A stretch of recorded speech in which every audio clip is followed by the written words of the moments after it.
आरो बे दफायानो दुलाराय बर' फरायसा आफादनि सारेन्डार जानायाव गथायनाय हाथियार सोमोन्दो थायो सिनस्रिया गासैजोंबो सोमोन्दो थायो आरो बेखौसो सिनस्रि होननानै बुङो दिनै दुलाराय बर' फरायसा आफादा माहारिनि सिनस्रिनि अबस्थायाव गैया आरो आलादा रायजोखौ नांलिया होननानै फाइनेल एन्ड कमप्रेहेन्सिभ होननानै बिथांमोना लिरनानै गारबोदों बिदियै बिथांमोना सारेन्डार जादों सोर अधिकार होदों बिथांमोननो जोंनि हाखौ सरकारनो गथायनो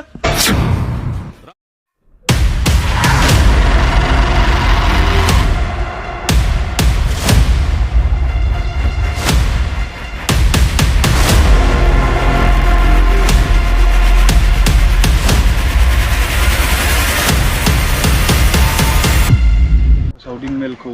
दैदेनलांनाय मानगोनां आफादगिरि आरो नुजाथिफैनो हानाय बिपिएफनि गुबुन गुबुन बिबानाव थानाय बिबानगिरि नोंथांमोन आरो बे नांदरबारि गामिनि साफ्रोम रायजो राजा नोंथांमोन आं गिबिसिनथारावनो बे सानजौफु समनि आंनि गोजोन गाहाम हामलायनायखौ आं बयनिसिमबो बावहरग्रोनाय थाबाय थारै मा दरखार दिनै सिनाय मोना गोबां मानसिफोरखौ गोबां जायगाफोराव दिनै हाबनानै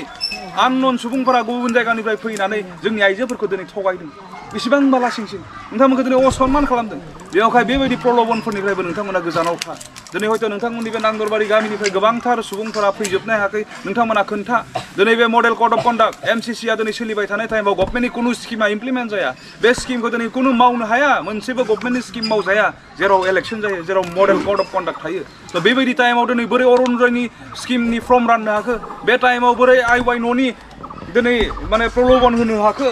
दिनै बेबायदि बाथ्राफोरखौ नोंथांमोना सांग्रां जा आरो जों जेरावबो बेवहायनो खावलायबोदों जों गोरों बायदि राजनितिकआव दिनै बाहागो लानो हानांगोन खारन दिनै बे बुहुमाव जों जुदि थावरिनानै थानांगौबा राजखान्थिखौ जुदि जोङो जाम्बा जायोब्ला राजखान्थियाव जुदि जाम्बा जायोब्ला जोङो बुहुमनि बिखानिफ्राय जोबलांगोन मारै जोबगोन नोंहा जुदि राजखान्थिनि नलेज गैयाबा गियान जुदि गैयाबा गाबोन सोरबा बाहेरनि मानसिफोरा फैनानै थगायफैगोन थांनाय बारावथ' बिदिनो खालामबाय दिल्ली इउपि बिहारनिफ्राय गोबां एनजिअनि मानसि लाबोनानै जोंनिखौ थगायग्लुंजोब्बाय न'खर न'खर साख्रि होगोन होननानै न'खर न'खर उमुक उमुक थुमुक होगोन होननानै बेपारिनो उमुक होगोन होननानै सोरबा बिजनेसमेनखौ दावगाहोनो ओरै खालामगोन होननानै बेकार सेंग्राफोरनो साख्रि होगोन होननानै बायदि रोखोमनि दिनै प्रलबन होनानै दिनै जोंनि रायजो राजाफोरखौ थगायबाय राजखान्थियाव दिनै जों सांग्रां नङा कुनु पृथिबियाव दिनै एग्जाम्पल गैया मोनसेबो जाथि मोनसेबो बेबायदि हादोर गैया जे न'खर न'खर साख्रि होनाय इसिबांखिनि मिसा खोथाखौबो बुंनानै दिनै जोंखौ थगायनो हादों मानो हादों जोङो राजनितिकआव दिनै सांग्रां नङा बेवहाय आं खावलायगोन रायजोखौ राजखान्थियाव जों गोरों जानांगोन खारन राजखान्थिखौ जों बुजियाबा जोङो बे बुहुमाव थावरिनानै थानो हानाय नङा रायजोफोर राजखान्थिया जोंखौ मनग्लाबनो नागिरो आरो राजखान्थिखौ नागारनानै जोङो घन्टा मोनसेबो गसंनानै थानो हाया राजखान्थिखौ नागारनानै जोंनि हा हुआ रैखाथि थाया राजखान्थिखौ नागारनानै जोंनि राव हारिमु जोंनि थुनलाइया दिनै थांनानै थानो हाया राजखान्थिखौ नागारनानै जोंनि धोरोम सिबिनाया दिनै रैखाथि गैया जायो बेवहाय बे राजखान्थिखौ जों सोलोंनांगोन जोङो बुजिनांगोन आरो बेयाव जोंनि डिसिसना राइट राजखान्थि सैथो राजखान्थिजों दिनै जोंहा खारनो नांगोन अब्लासो जों बुहुमनि बिखायाव थांना थागोन रायजो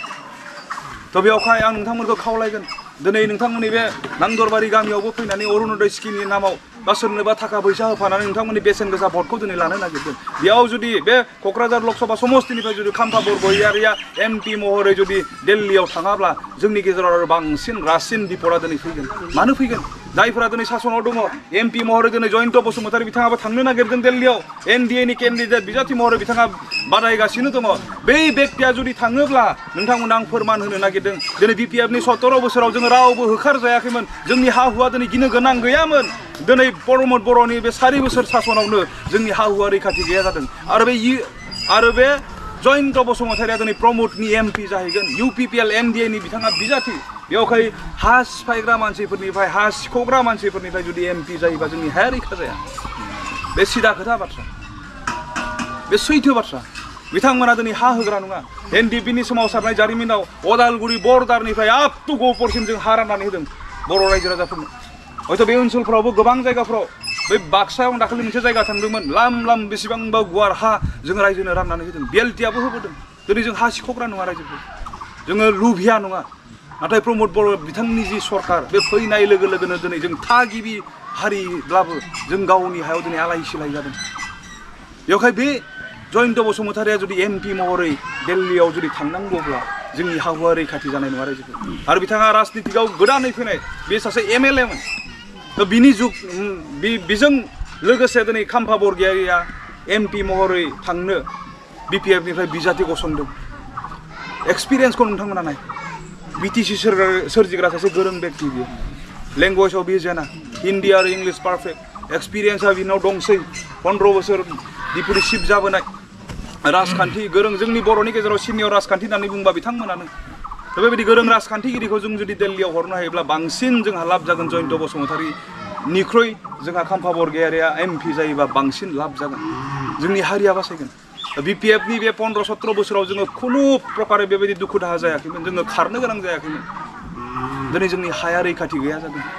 आरो बे मोनसे बाथ्राखौ आं बुंनानै फोजोबनो हास्थायदों 2020 मायथाइनि 27 जानुवारियाव बिटिआर गोरोबथा जाबाय आरो बे गोरोबथा बायदियै एनडिएफबिआबो बेयाव गोसो गैयाब्लाबो सागान होनो गोनां जाबाय जों मानो गोसो गैया होननानै बुंदों जोंनि लुबैनाय बायदि बे गोरोबथाया मानो जायाखै होननानै बुंदों जोंनि लुबैनाय बायदि जानायमोनब्ला दिनै जोंनि दैदेनगिरिफोरा जोबथेसालियाव थानाय नङामोन इनाय बानायै जाथिनि थाखाय बेसेबांबा गोबाव सेक्रिफाइस खालामबोनाय सासे दैदेनगिरि रन्जन दैमारिया दिनैसिमबो जोबथेसालियाव थानाय नङामोन जोंनि लोगोफोरा दिनैसिमबो जोबथेसालियाव थानाय नङामोन बाथाखौ दाख्लैबावै हमनानै लाना थांबाय जोबथेसालियाव दोनबाय दिनै बिथांमोननि केसखौ गुरै खालामाखै बिथांमोनखौ रासिनै बिजिरनो थाखाय फास्ट ट्रेक ट्रायल खालामनानै होबाय एनआइआ बेबायदि जानाय नङामोन जुदि एनडिएफबिनि लुबैनाय बायदि गोरोबथाया जानायमोनब्ला थांनाय 2020 मायथाइयाव जालांनाय जि गोरोबथा बियो एनडिएफबिनि लुबैनाय बायदि दिनै थोबसेबो जायाखै बिनिनो फोरमान बेफोरो आरो बे गोरोबथाखौ जोङो गोसो गैयाब्लाबो सागान होनो गोनां जादों बेनिफ्राय गोरोबथायाव मोनसे नियम दङ नोंनो माबा मोनसे होयोब्ला नोंथाङाबो होफाफिननांगौ जायो एनडिएफबिया गासै संग्रामाव बाहायनाय हाथियारखौ जों सरकारनो गथायनो गोनां जादों बिनि एग्जाम्पल नोंथांमोना नाय 2003 जेब्ला बिएलटिआ बिटिसि सुक्ति खालामबाय बिथांमोनाबो सुक्तिनि उनाव गासै हाथियारखौ क'क्राझारावनो बिथांमोना गथायनो गोनां जादों बे मोनसे नियम दिनै थांनाय 20 मायथाइयाव जालांनाय 2020 मायथाइयाव जालांनाय जि गोरोबथा बे गोरोबथायाव दिनै एनडिएफबिआल' सागान होआखैमोन दुलाराय बर' फरायसा आफादाबो बेयाव सागान होदों बिथांमोनाबो गथायदों बिथांमोनाबो सारेन्डार जादों माखौ गथायदों बिथांमोना माब्रैहाय बिथांमोना सारेन्डार जादों जोंनि गोबां सुबुंफोरानो दिनै बुजि मोनाखै आं रोखायै फोरमानखौ होनो नागिरदों रायजोफोर बिटिआरनि एमअएसआव 7.2 आव मोनसे क्लज दङ मोनसे दफा दङ जाय दफायाव लिरदों जेसेबांखिनि बे बिटिसिआव ग्रेजिं लेन्ड दङ जेसेबांखिनि फरेस्ट लेन्ड दङ जेसेबांखिनि गभर्नमेन्ट हा दङ बे गासैखौबो आसाम सरकारा लाफिननाय जासिगोन होननानै बेयाव लिरनाय दङ मोनसे दफा आरो बे दफायानो दुलाराय बर' फरायसा आफादनि सारेन्डार जानायाव गथायनाय हाथियार बियो रायजोफोर दिनै बिथांमोना नोंथांमोननि हाखौ गथायबाय जिया दिनै मियारि नङा जिया दिनै नोंथांमोननि 100निया 30 हा बियो नोंथांनि नंलिया आधा हा जुदि 15 बिघा हा दङबा 5 बिघा जुदि मियादिबा 10 बिघा जुदि मियादि नङाबा 100निया आरो 30 बा बे हाया नोंथांनि नंलिया मानो नंला नोङो खाजोना होनो थां मजादारनियाव नोंनि खाजोनाखौ लानाय नंलिया मानो लानो नोंनिनो हा नङाबा गभर्नमेन्टआ मानो लानो गोदो लागासिनो दङमोन दिनै बेबायदियै दुलाराय बर' फरायसा आफाद प्रमद बर'आ रावनियावबो सोङा माया जोंनि ओनसोलनि grazing land forest land government लेन्डखौ दिनै सरकारनो गथायफिनदों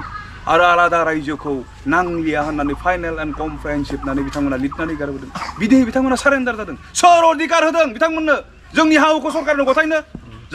जाय संगठना दिनै बुंनो नागिरो जोङो माहारिनि सिनस्रि होननानै सिनस्रि बायदि दिनै खामानि मावदों नामा सिनस्रिनि दिनै आखुथाया मा सासे बेक्तिखौ गोथोङै लाखियो सिनस्रिया आरो सिनस्रिया दिनै आगदा आखाइजोंबो सोमोन्दो थायो आगसि आखाइजोंबो सोमोन्दो थायो आगदा आथिंजों सोमोन्दो थायो आगसि आथिंजों सोमोन्दो थायो सिनस्रिया गासैजोंबो सोमोन्दो थायो आरो बेखौसो सिनस्रि होननानै बुङो दिनै दुलाराय बर' फरायसा आफादा माहारिनि सिनस्रिनि अबस्थायाव गैया माहारिनि सिनस्रि होननानै बुंना लाग्रा बेक्तिफोरा दिनै सोरनियाव सोंनानै सोर अधिकार होखो हारसा हिनजाव लानाय बे प्रमद बर'नो आंथ' दाखालि मोनथिदों कास्टमजों मिटिं खालामनानै बिथाङा बै समनि इडुकेसन सेक्रेटारिमोन एबसुआव सेन्ट्रेल एबसुआव खुनु एक्जिकिउटिभ सिटिं जिरायाजासे बे सुक्तिखौ खालामदों प्रमद बर'आ हारसिङै दुलाराय बर' फरायसाखौबो आरो बिदिनो दिनै बोफ्लेलांगासिनो दङ दिपेन बर' बिथाङाबो बिनि खिबु खारनानै माहारियारि सिनस्रिखौ दिनै माहारिनि आगसि आथिंनि आसिगर दिनै बनायनानै दोनदों मुगैजादों दिनै एबसुआ पलिटिक्सआव फैनानै बेबायदि अबस्थायाव दिनै जोंनि राजखान्थि दैदेनगिरिफोरा जोंनि माहारियारि संगठनफोरखौ दिनै बिपदावबो खोख्लैगासिनो दङ आरो बेबायदि जेंनाफोरखौ दिनै जों नुनायखाय जोङो दिनै सान हर मेङाजासे दिनै खामानि मावदों रायजोखौ बेवहाय नोंथांमोनाबो गोरा गोख्रों जा आं खावलायगोन नोंथांमोनहा बुजिखानाय थेवब्लाबो आं खावलायबावगोन नोंथांमोननि बे बेसेन गोसा भटखौ फैबाय थानाय 7 तारिखआव जानो गोनां जि बिसायख'थि बे बिसायख'थियाव नोंथांमोननि बेसेन गोसा भटआ नांगोलनि सावगारियाव गोग्लैनांगौ होननानै आं खावलायदों आरो आंहा फोथायनाय दङ नोंथांमोना जोंनि खावलायनायखौ लाखिगोन दिनै नोंथांमोना बेयाव फैबाय नोंथांमोननि बाहाय बाहागिफ्रा गसाइगाव क'क्राझार बहाबा दतमा बिथिं थानो हागौ बिथांमोननोबो खोन्थाहर अभार फननि गेजेरजों जाबाय जे जोङो मानो BPFनि केन्डिडेटनो भट होनांगौ जोंनि हाखौ जोङो रैखा खालामनांगौनि थाखाय नोंथांमोना बुं दिनै 60 हा मियादि नङै हा एक्सनिया बे गासैनि हानि खाजोना दिनै लाजालिया बे हाया जोंनियाव गैलियानो बेवहाय जोङो BPFनो भट होनांगौ बेखौ मोनफाफिननांगौबा बेफोर बाथ्राफोरखौ फोरमाय दिनै बे हाखौ आसाम सरकारालाय मानो आबसुनिफ्राय लाखो आबसुनि गेजेरजों दिनै सागान होनानै बे बिटिआर सुक्तिनिफ्राय मानो लांखो जोंनि हाखौ बिनिबो फोरमान दङ रायजोफोर भारताव मोनसे आयेन फैदोंमोन जाय आयेनखौ का होननानै बुङो सिटिजेनशिप एमेन्डमेन्ट एक्ट बे आयेननि दारायै आसामाव भारतबर्षआव गुबुन गुबुन जायगायाव थानाय हिन्दुफोरखौ दिनै लाबोनो नागिरदों आरो बिथांमोनखौ जुदि लाबोयोब्ला बहा दोनगोन जोंहा गिनो गोनाङा बेनो आरो बे बिटिआर सुक्तिनि गेजेरजों नोंथांनि मियादि नङै हाखौ दिनै आसाम सरकारा लांनायनि गुबै कारना बेनो आसामनि गिबि मन्त्रि डक्टर हेमन्त बिश्व शर्माया बुंदों जेब्ला भारताव बे काया फैदों बे आयेना फैदों गुबुन स्टेटआ दिनै मानियो आं मोनथिया नाथाय आसामा बेखौ गिबिसिन इमप्लिमेन्ट खालामगोन आंनो बानायग्रोगोन आंनो मावफुंग्रोगोन होननानै बिथाङा खोथा होदों अब्ला बे कानि गेजेरजों दिनै गुबुन हिन्दु गुबुन देशाव थानाय फोथायारिफोरखौ लाबोनो नागिरदों सुबुंफोरखौ लाबोनो नागिरदों अब्ला बहा दोनफैगोन बिथांमोनखौ लानानै फैयोब्ला गुवाहाटीयाव जायगा गैया दिसपुराव जायगा गैया डिब्रुगड़ाव जायगा गैया जरहाटआव जायगा गैया क'क्राझार मेन टाउनाव जायगा गैया बहा दोनगोन जोंनि बे लाम गोग्लैनानै थानाय मियादि नङै हायावनो दोनगोन जाय हायाव दिनै नोंथाङा खेथि खालामदों सोरनिबा गय बारियानो दोङो सोरनिबा दिनै माइ मावनो आबाद मावनानै जाग्रा बे हाफोरा बेफोर हायाव दोनफैगोन रायजोफोर बे मिसा नङा बेवहाय सिरियास ला जोङो जातिखौ मोजां मोनदों जोंनि हाखौ मोजां मोननानै जिउ बावबोदों जोंनि लोगोफ्रा बेबायदि जेंनाफोरखौ जों नुदों आरो बै टाइमाव बेबायदि समान खैफोदा जोंनो लोगोसे खारफानाय टाइमाव जुदि जयन्त बसुमतारी MP जानानै फैयोबा बे जेंनाया जोबनाय नङा बिथांमोनानोथ' सुक्ति खालामनानै लाबोदों बिथांमोनानो हाखौ गथायनानै होदों बे हा गथायग्राफोरा जुदि MP जानानै थाङोब्ला जोङो बेंगुरा जानानै थानांगोन जाति हिसाबै बेवहाय नोंथांमोनखौ आं खावलायदों नांगोलनि सावगारियाव भट होनांगौ जोंनि हाखौ रैखा खालामनांगौनि थाखाय जोंनि उन्दै गथ'फोरनि भबिष्यतखौ जोङो मोजां खालामलांनांगौनि थाखाय जौगाहोलांनांगौनि थाखाय नोंथांमोननि बेसेन गोसा भटआ नांगोलनि सावगारियाव गोग्लैनांगौ जोंनि धोरोम सिबिनाया रैखाथि मोननांगौनि थाखाय नोंथांमोननि बे नांदरबारि गामिनि थानसालिया दिनै बुख्रुब जायैनि थाखाय जाहाथे जों जाया बुख्रुब जाया सिफाय जाया बिनि थाखाय नोंथांमोननि बेसेन गोसा भटआ नांगोलनि सावगारियाव गोग्लैनांगौ स' नोंथांमोननि बे बेसेन गोसा भटखौ नोंथांमोना होगोन आरो जिखिनि बाथ्राफोरखौ बुजिबाय बे बाथ्राफोरखौ आं जेरै उदालगुरिनिफ्राय फैनानै नोंथांमोनजों सावरायफैदों नोंथांमोनाबो अभार फननि गेजेरजोंबाबो न'खरनि बाय बाहागिफोरनो खोन्थानानै BPFनि गोख्रों सासे फोसावगिरि बायदि महरै बाहागो लानानै फैबाय थानाय बिसायख'थियाव नोंथांमोननि बेसेन गोसा भटआ नांगोलनि सावगारियाव गोग्लैगोन होनना फोथायनानै आंनि बे सुंद' बिबुंथिखौ आं बेखिनियावनो बुंनानै फोजोबसै